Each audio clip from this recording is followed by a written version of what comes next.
Every afternoon, Thomas the Tank Engine puffs along his branch line with Annie and Clarabel. First, they pass the watermill. Next, they come to a big farm.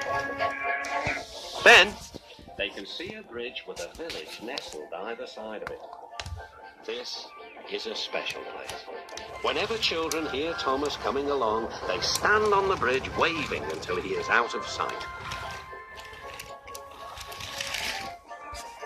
One day, Thomas was running late. He had stopped at the signal before the bridge to talk to some new children. Percy, the green engine, was waiting too.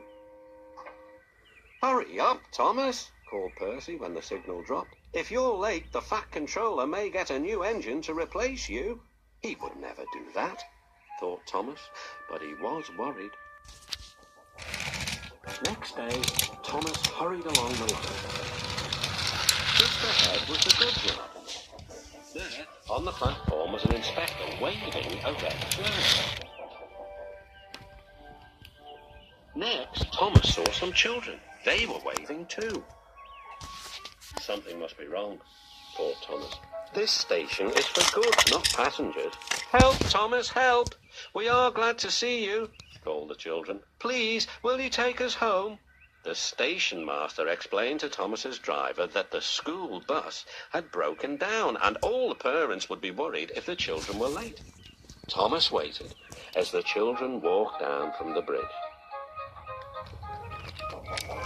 Then he took them to the next station where Bertie was waiting to take them home.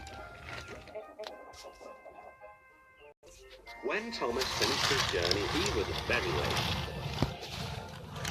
He was worried that the Fat Controller might be cross with him.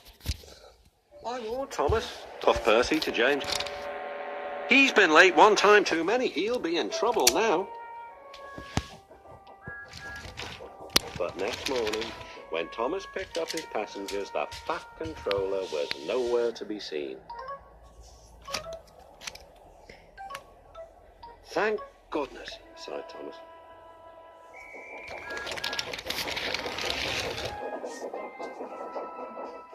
Thomas knows every part of his life. Just ahead was a stretch where the hot sun had bent the rails on the track. "Careful, Thomas," but it was too late.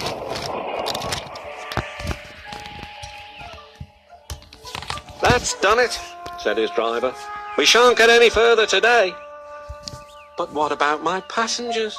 asked Thomas. "Don't worry, they'll be looked after," replied his driver. While workmen repaired the line, Thomas had to shunt trucks in the yard. Bertie came to see him. "I understand you need my help again." "Yes, Bertie," replied Thomas sadly. "I can't run without my rails." Bertie set off to collect Thomas's passengers.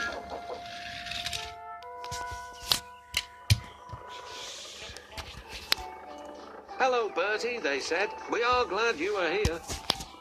Bertie drove along the road that runs by the railway. He stopped at each station along the line. Sometimes he stopped between stations to let people off closer to their homes. Thomas felt miserable. "I've lost my passengers to Bertie. They like him better than me." A few days later, the Fat Controller arrived. "Your branch line is repaired. I'm going to change your timetable so that you and Bertie can work together more." When Thomas reached the station, there to his relief were all his passengers. "Bertie is a good bus, but we missed our train rides with you," they said. Later, Thomas spoke to Bertie. "Thank you for looking after my passengers." "That's all right, Thomas. I like to make new friends, but I'm glad to share them with you." "You're a good friend indeed," replied Thomas, "and always will be."